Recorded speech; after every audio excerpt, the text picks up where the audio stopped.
Now, back to this week's challenge, in which Jason and I faced the rather onerous task, some would say impossible, of trying to design a future gadget. Yeah, we can only use, obviously, existing technology and hopefully try and make something that most of us might well be using in the next 10 or 20 years. Yeah, so after speaking with the experts, we actually both came to the same conclusion, that in the future, our tech will be wearable. We had to make a working bit of wearable tech from scratch, and the challenge was about to get harder. Right then, folks, since you've both decided to go wearable, I think the only fair judgment will be a high-tech fashion show. Cool. So you've both got to parade your designs down the catwalk in front of world-famous fashion designer Wayne Hemingway. Good luck. Oh, That's a great idea. Wayne Hemingway. I think he's awesome. I think he's more awesome than you do. I can out-fashion you any day of the week. What? Yeah, look. Our designs would only be as good as the tech inside, so our first stop was to get some help from a design and innovation company.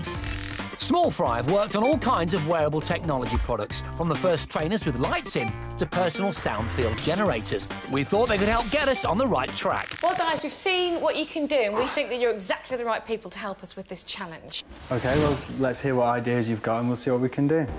I'd been thinking about my futurologist's idea of video boots, and I'd come up with a blinder. My secret plan was a shoe which controls MP3s using dance moves. What I want it to do is basically everything that you can do on your iPod or your MP3 player. So you basically need to do different kind of movements for each control. Exactly.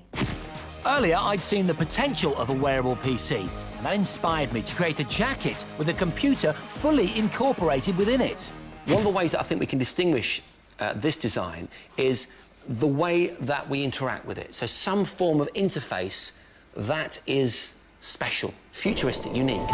Andy had some great portable alternatives to a traditional monitor. This, I know, is a miniature projector. What's this one? That's the Outtech T20. It's completely USB powered, so it should run straight from the computer as well. This is a speaker that creates a stereo imaging effect around your head. Wow, so I can have surround sound in my jacket. Yep. Add one tiny PC. Loving the Samsung Q1. Great bit of kit.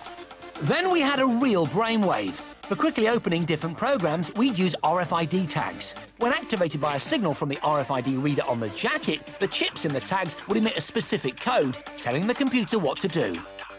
I could have several of these all over my arms, and I could program different things to happen. That's right, yeah. Dude, I'm really impressed. I'm loving this. This is really coming together. Meanwhile, we'd found some great tech for controlling our MP3s with different movements. Magnetic switches. So you have a magnet in one shoe, and when you put it to the other, it'll trigger your play or pause. Proximity sensor. So that might be quite good for skipping tracks. Yeah. Actually, all this technology would fit into shoe quite well, wouldn't it? Because it's all so tiny. Exactly, yeah. You wouldn't even see it. But we still needed some really futuristic hardware. This stuff is amazing. This could be ideal for this. What is it? It's quantum tunneling composite. It's actually an insulator, but when it's compressed, it becomes a conductor. So basically, it can be used as a switch without any moving parts. That's amazing. We'd agreed on our tech, but if I wanted to beat Jason, I'd need a pretty spectacular shoe to put it in. So I called on shoe designer Gavin Douglas to help. Gavin, I'm really excited about this. This is exactly the kind of thing that I want, a proper, really nice, on-trend, high-heeled shoe. What I've done with the design is move away from this, but kind of use elements from the sportswear trainer and take it into a high-end footwear. And I've come up with my own prototype for you to have a look at. Let's have a look. Shoes, forgive me, I'm being excited, but I'm a woman. There you go. Oh, look at that. Ladies, men, that's gorgeous. Gavin now had to get a special shoe made that looked the same as the design we'd agreed, but was hollow in the platform and heel to enable all the tech to fit inside. And I wanted my tech to look as cool as possible, so I drafted in ace fashion designer Judy Zhang to create a cyber jacket. Wow! This is awesome! Come on, look, it's gone to the 5 website. It's so cool! This is amazing! It was all coming together, but then disaster struck.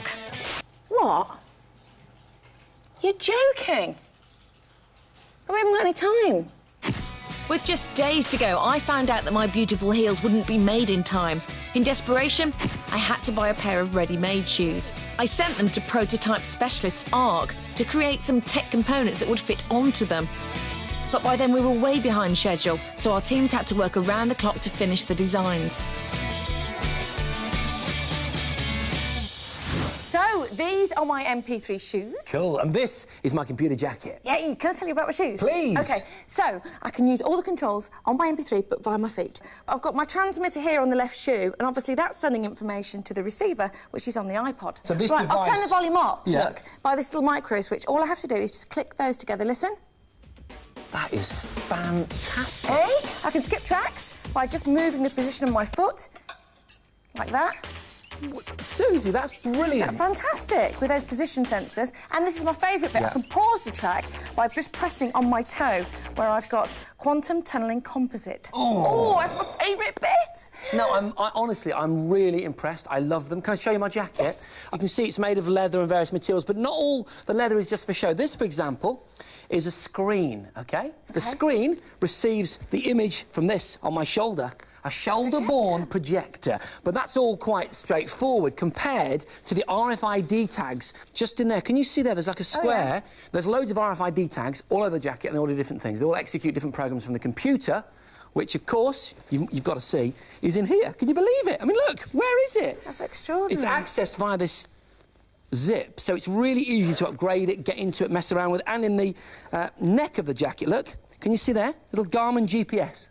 So the jacket is aware of its position. Wow, that's fantastic. So we've both completed the task, but who has got the best tech? Well, we're going to find out, and we're going to do it in style because we've got one of Britain's best-known and best-loved fashion designers waiting around the corner on a catwalk. Are you nervous? I'm really nervous. Me too.